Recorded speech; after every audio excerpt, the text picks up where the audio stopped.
Alright, hey guys, we are going to be starting a new section today, 7.2, factoring with greatest common factors.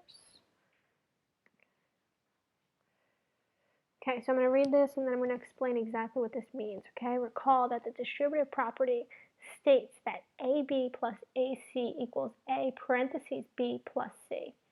The distributive property allows you to factor out the greatest common factor of the terms in a polynomial to write a factored form of the polynomial. Essentially, what this paragraph is telling you that notice how there is an AB and an AC, and they're saying you can actually take out what's common. What is common between AB and AC? What is the greatest common factor between AB and AC? Well, that's A. So you can pull out or take out an A, and then you're left with B plus C. Notice here, if we take out the A right here, and we take out the A right here, we're left with B plus C. Okay, moving on to the second paragraph. A polynomial is in its factored form when it is written as a product of monomials and a polynomial that cannot be factored further. The polynomial 2 parentheses 3x minus 4x is not fully factored because the term in the parentheses still have a common factor of x. Again, looking at this piece, notice how you still have an x and an x that are common. You can actually take out variables just like you can take out numbers. Okay, so let's try doing some problems now. It says factor each polynomial and then check your answer. So we have 2x squared, and minus 4. So what we're going to do for this problem is we're actually going to try to find the greatest common factor between 2x squared and 4. Well, 2 and 4, remember that we list all the multiples. So all the multiples of 2 would be just 1 and 2. And then for 4, all the multiples would be 1, 2, and 4. Now, greatest common factor, what is common between these numbers and these numbers? The greatest common factor is 2. And then notice we have an x squared here, and we have no x over here. So can we actually take out an x? We cannot, because this one doesn't have an x in common. So our greatest common factor is simply just 2.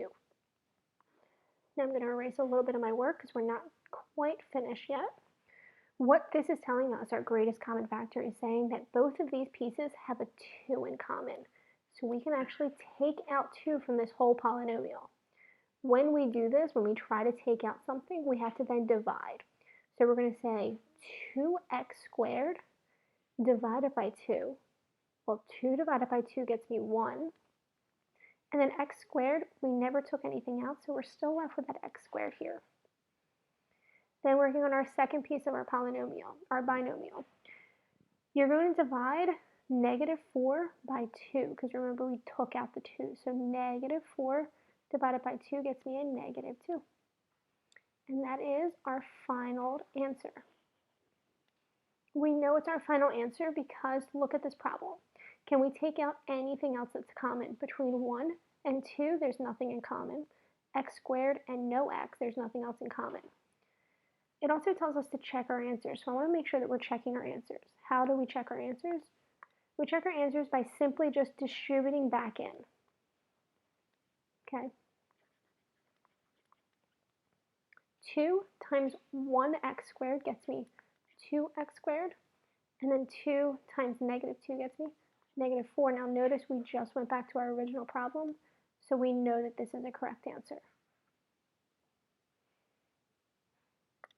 Okay, let's go on to our next problem. We have 8x cubed minus 4x squared minus 16x. We need to find the greatest common factor between all three of these pieces. Okay, between 8, 4, and 16, again, list out all the multiples. All the multiples of 8 are 1, 2, 4, and 8. All the multiples of 4 are 1, 2, and 4. All the multiples of 16 are 1, 2, 4, 8, and 16. So then we ask ourselves, what number do all three of these have in common? What is our greatest common factor? Well, it looks like all three of these actually have a 4 in common. Then we look at our variables. We have an x cubed, x squared, and x. What is the greatest common factor that we have? Well, remember, we always go by the lowest exponent that we see. So I see a 3, I see a 2, and I see an imaginary 1. So what's the lowest exponent we see? We see an x1. Now I'm going to erase just a little bit of this work so that I have some space to move around.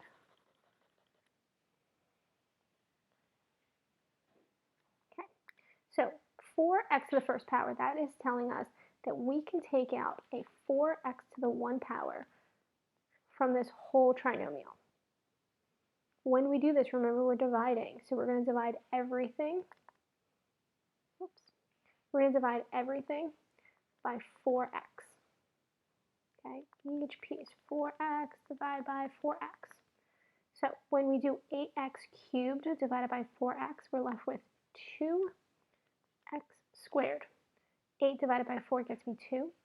X cubed divided by an x, take away one of the x's, we still have 2 x's, x squared.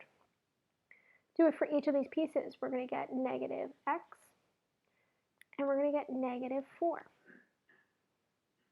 Now, we know that this is our final answer because we look at the trinomial inside, and there's nothing else we can take out, right? 2x squared, x and 4 have nothing else in common, at least with all 3 pieces.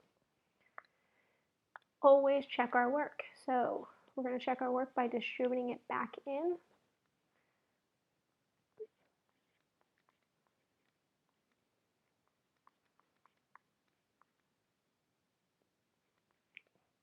Okay, and we get right back to our original answer, so we know that this is a correct answer.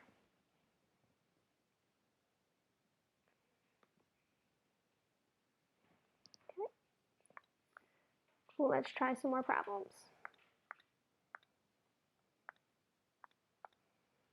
Okay, we got 3x cubed, 2x squared, and 10. So again, 3, 2, and 10, we have to try to figure out what's common between these. So again, we're going to list out all the multiples of 3. Well, the only multiples of 3 I can think of are 1 and 3. 2, same thing, 1 and 2.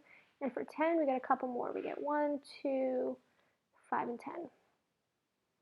Now, we have to try to figure out what's common, again, with all 3 of these pieces. So I see how these both have 2's, but this one doesn't have a 2, so we can't name that as our greatest common factor. So our greatest common factor is actually just 1. That's all that's in common here. Then we're going to look at our variables. We have x cubed, x squared, and then we don't have anything, right? So what do all 3 of these pieces have in common? They don't have an x in common because this one doesn't have anything to begin with. So our greatest common factor is simply just 1. If this ever happens, it is not factorable. And you will literally just write not factorable. Okay. And you don't have to do anything. All that means is that these 3 pieces have nothing in common, so you can't actually do anything.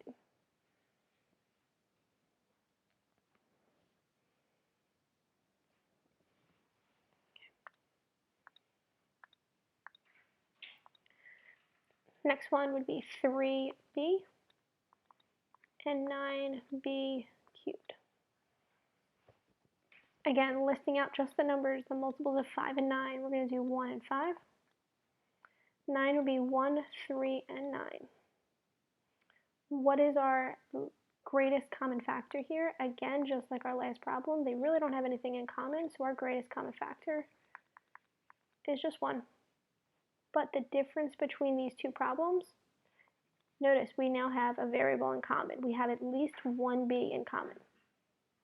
So our greatest common factor is 1b. That means that we can take out 1b from our binomial. Now, if you can remember back, we don't have to technically write a 1, right? 1 sometimes is just a little imaginary. So I'm going to actually erase it. We could just say that b is in common between these 2. Now we're going to divide. We're going to divide by b to get our internal binomial.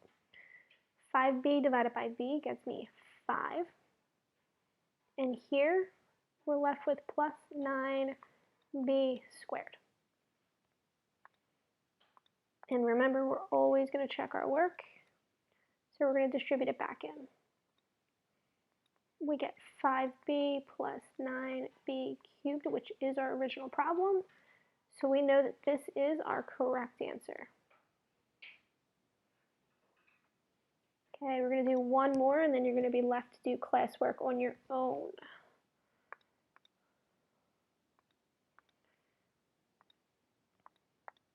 Okay, last one, we're going to do 9d squared minus 8 squared. Okay, well, let's actually do 8 squared.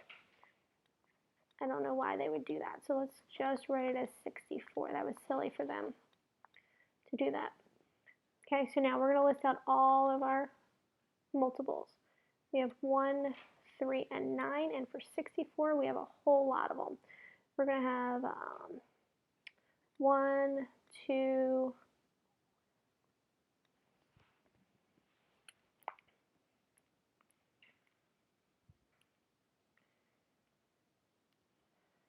I have, nope, okay, so 4,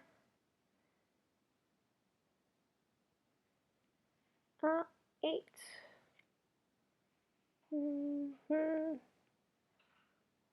12, and we're just going to keep going, right? Because at this point we know that we can't go any higher because there's nothing in common over here that would be higher than the number 9. So if we're listing our greatest common factors, what is common between here? Nothing. We have 1 in common. And then look at our variable. We have 9d squared, and we have nothing here. So our greatest common factor is simply just 1. Now, remember what I said. If your greatest common factor is simply just 1 without a variable, you're going to write not factorable.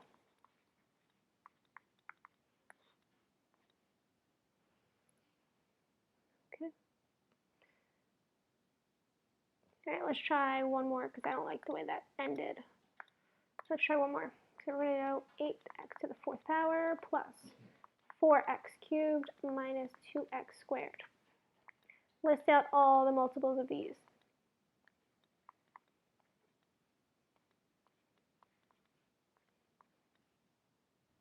And what is our greatest common factor here? Our greatest common factor looks like 2.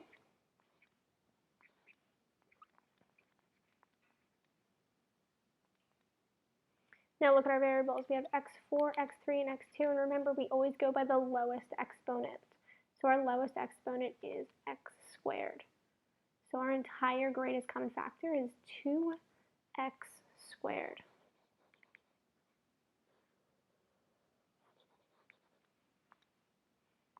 So we're going to write 2x squared and write parentheses, and then we're going to divide each of these pieces by 2x squared.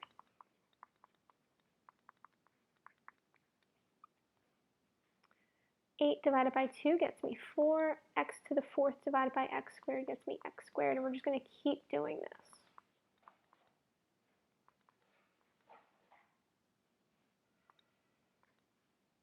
This would be minus 1 because it's a minus 2. Okay, we know that this is an answer, but let's just check it to be sure by distributing this back in.